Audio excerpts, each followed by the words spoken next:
গোপনে চলে গেছে। তখন কোনো উপদেষ্টা যদি আমাদের দায়িত্বের পরে আমরা বিদেশে যাই, তাহলে আমি চলে যাব বেলাতে, সেখানে আমার অলরেডি একটা ইনভিটেশন আছে এপ্রিল না মে মাসে, আমার সেটাও মনে নাই, আমি সেখানে যাব। আর আমি কি একটা ঘোষণা দিয়ে যাব যে ভাই আমি অত তারিখে অমুক মিটিংয়ের জন্য অমুক দেশে যাচ্ছি? এটা তো কেউ ঘোষণা দেবে না। 18 মাসে সফলতা বলারও কিছু নাই, ব্যর্থতা বলারও কিছু নাই। 18 মাসেই যদি সবাই সফল আর ব্যর্থ হয়, তাহলে একটা দাবি তুলতে হবে, কোনো নির্বাচিত সরকার 18 মাসের উপরে থাকতে পারবে না, তা কি বলা হবে? দ্বিতীয় প্রশ্নের উত্তরটা আগে দিই। দ্বিতীয় প্রশ্নের উত্তরটা হচ্ছে, আসলে তো এটা সিদ্ধান্ত চূড়ান্তভাবেই হয়েছে যে সকল নির্বাচনই, জাতীয় নির্বাচনই নির্দলীয় সরকারের অধীনে হবে। তত্ত্বাবধায়ক সরকার ব্যবস্থা আদালতের নির্দেশে ফিরেছে এবং সেখানে বলাই আছে পরের নির্বাচনগুলো ওই সরকারের অধীনে হবে। আরেকটা কথা হচ্ছে, ফায়াজ তায়েব সাহেব চলে গেলেন মানেটা কি? এটা বলার আগে বলতে হবে ফায়াজ তায়েব সাহেব দেশে এসেছিলেন, ও তো দেশে থাকতো না, ও তো কাজ করতো নেদারল্যান্ডসে, ওইখানেই ওর পরিবার, ওইখানেই ওর সংসার। ও 1.5 বছর ওর পরিবার থেকে আলাদা থেকে রাষ্ট্রের এই দায়িত্বটা পালন করেছে। এখন রাষ্ট্রের দায়িত্ব শেষ হয়েছে, সে তার পরিবারের কাছে ফেরত গেছে। এখন এইটাকে যদি আপনি ভিন্নভাবে উপস্থাপন করতে চান, করতে পারেন। ও তো বলেছে যে ও আবার দেশে ফেরত আসবে। আমাদের রুট তো এখানে, ও তো এখানে কাজ করতো না, ও তো কাজ করে বিদেশে, ওর চাকরিটাই ছিল বিদেশে। আমাদের বিডার আশিকের চাকরিটাই ছিল বিদেশে। ফয়াজ তায়েবের পরিবার এই 1.5 বছর বিদেশেই আছে, কারণ ওরা তো ওইখানেই সেটেল।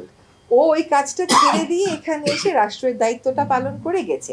ও যে এই টেলিযোগাযোগ সেক্টরে রিফর্মগুলো করেছে, এগুলো অনেকের পছন্দ হয়নি, এই তারা এই কথাগুলো বলছে।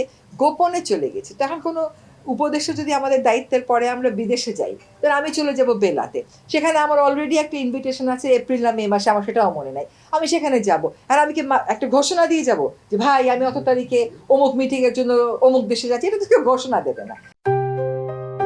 JBS holdings limited.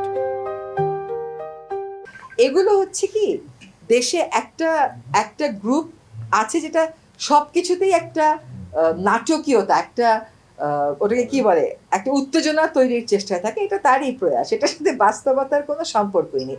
বরং আমাদের অ্যাপ্রিসিয়েট করা উচিত ছিল যে 1.5 বছর সে তার পরিবারকে রেখে এসে দেশের জন্য কাজ করেছে।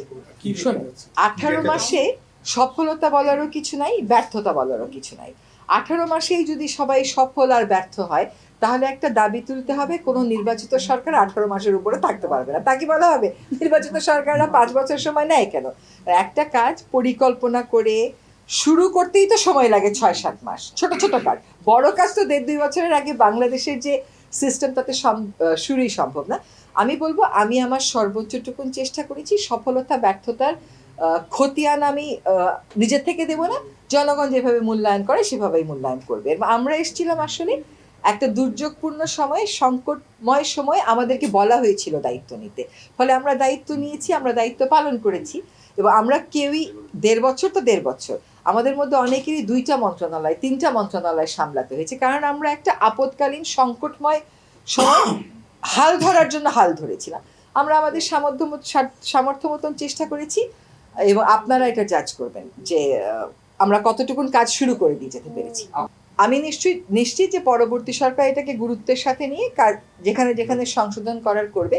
এই এক ধাপ ধরেন, আমি যদি দুর্নীতি নিয়ে একটা আইন করতাম, দেখা যেত যারা এই সার্ভেগুলো করে তাদের 2 পয়েন্ট আছে, তখন ওই 2 পয়েন্ট যোগ হয়ে গেলে আমার পজিশন আবার হয়তো আগেরটাতেই ফেরত যেত।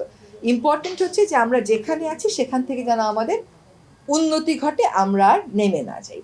আমাদের মতন একটা সরকার, যেটা নিয়মিত সরকার না, যত রকম চ্যালেঞ্জ এবং প্রত্যাশার বিপরীতে কাজ করেছি, আমরা যে একটা সিস্টেম মোটামুটি এনে দিয়ে চলে যাচ্ছি, আমি মনে করি সেজন্যে আপনার প্রশ্নের দ্বিতীয় প্রশ্নের উত্তর, সেজন্য আমরা একটা ডিগ্রি অফ স্যাটিসফ্যাকশন নিয়ে যাচ্ছি যে আমরা বাড়তি কোনো ঝামেলার সৃষ্টি করিনি। আমরা কিছু ঝামেলা, কিছু কাটা দূর করতে পেরেছি। সব তো আর 1.5 বছরে সম্ভব না, বাকি কাজগুলো নিশ্চয়ই পরের সরকার করবে এবং আমরা তাদের শুভকামনা করি।